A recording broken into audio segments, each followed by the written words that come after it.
บนโซเชียลแชร์ 5 ปัจจัยเสี่ยงของโรคกรดไหลย้อน ตั้งแต่การกินอาหารมากไป นอนหลังกินอิ่มใหม่ๆ ไปจนถึงใส่เสื้อผ้าที่คับเกินไป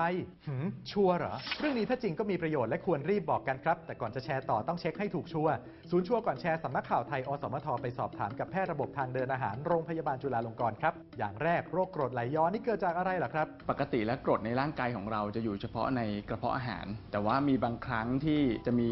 การคลายหูรูดของหลอดอาหาร เพื่อที่เราจะเรอลมบางครั้งกรดก็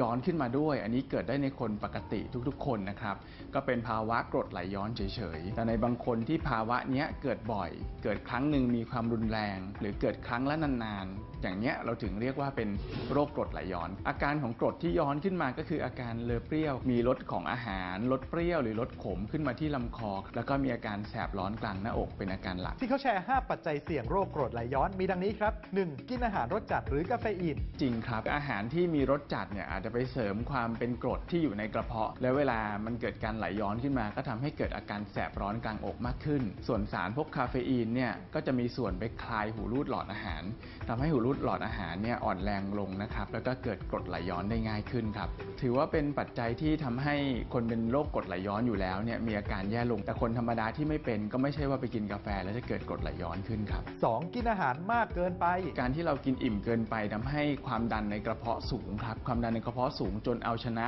แรงดันของหูรูดเนี่ยก็เกิดกรดไหลย้อนขึ้นมาได้ครับเพราะฉะนั้นการกินอิ่มเกินไปใน1มื้อเนี่ยเป็นปัจจัยเสี่ยงของกรดไหลย้อนครับ 3. นอนหลังกินอิ่มใหม่ๆเป็นปัจจัยเสี่ยงแน่นอนครับเพราะว่าปกติแล้วแรงโน้มถ่วงของโรคเนี่ยจะช่วยทำให้อาหารและก็กรดเนี่ยคงอยู่ในกระเพาะครับแต่ถ้าเรากินแล้วเราไปนอนไม่ว่าจะเป็นการเอนหลังเฉยๆหรือนอนราบลงไปเลยทำให้ผลของแรงโน้มถ่วงเนี่ยมันหายไป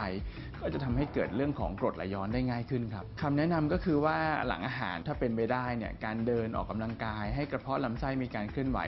บ้างคงเป็นเรื่องที่ดี2ก็คือภายในระยะเวลา3ชั่วโมงหลังกินอิ่มไม่ควรเอนหลังหรือไม่ควรนอนราบลงไปครับ 4. สวมเสื้อผ้าที่คับเกินไปก็ทำให้เป็นกรดไหลย้อนได้จริงเหรอครับจริงครับการที่เราใส่เสื้อผ้าที่รัดหรือคับโดยเฉพาะตัวเข็มขัดรัดเอวเนี่ยครับทำให้ความดันในช่องท้องสูงหรือบางครั้งมีการเขม่าท้องหรือเกร็งพุงอย่างเงี้ยนะครับก็ทำให้เกิดความดันในกระเพาะมันสูงขึ้นเกิดกรดไหลย้อนได้ง่ายขึ้นครับก็หมายถึงหลังมื้ออาหารที่ท้องกำลังแน่นๆอยู่แล้วเสื้อผ้าก็รัดก็คับด้วยก็ยิ่งทำให้ความดันในกระเพาะมันยิ่งสูงขึ้นไปอีกสุดท้ายเขาแชร์ว่าอายุก็เป็นปัจจัยเสี่ยงเป็นปัจจัยเสี่ยงครับตัวที่ป้องกันไม่ให้กรดไหลย้อนก็คือหูรูดของหลอดอาหารที่กั้นไม่ให้กรดไหลย้อนขึ้นไปซึ่งในบางคนก็มีลักษณะของหูรูดที่หย่อนซึ่งอายุที่มากก็อาจจะเป็นปัจจัยเสี่ยงหนึ่งของการที่หูรูดนั้นอ่อนแรงลงแล้วยังมีปัจจัยเสี่ยงอื่นอีกไหมครับปัจจัยหลายๆอันที่พูดถึงเป็นแค่ปัจจัยกระตุ้นนะครับสำหรับคนที่ไม่เป็นก็ไม่ใช่ว่าไปมีปัจจัยใดปัจจัยหนึ่งแล้วจะทำให้เป็นขึ้นมานะครับซึ่งนอกเหนือจาก5ปัจจัยนี้ครับก็มีเช่น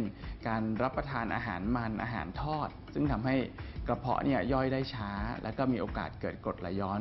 ได้มากขึ้นการที่เราไปเบ่งท้องเช่นก้มยกของหลังมื้ออาหารอย่างนี้ครับก็ทำให้มีความเสี่ยงของการเกิดกรดไหลย้อนได้ง่ายขึ้นจากข้อมูลปัจจุบันทางการแพทย์เนี่ยพบว่าโรคอ้วนเนี่ยเป็นปัจจัยเสี่ยงหลักของโรคกรดไหลย้อนครับโดยเฉพาะในประเทศทางฝั่งตะวันตกดังนั้นสรุปแล้วที่เขาแชร์ 5 ปัจจัยเสี่ยงกรดไหลย้อนนี่เป็นยังไงครับจริงครับแล้วก็สามารถแชร์ต่อได้ครับสุขนิสัยการทานอาหารที่ดีก็ส่งผลดีกับสุขภาพด้วยนะครับยังมีอีกหลายเรื่องน่าสงสัยบนสังคมออนไลน์หากได้รับอะไรมาอย่าเพิ่งแชร์ต่อร่วมตรวจสอบไปด้วยกันกับชัวร์ก่อนแชร์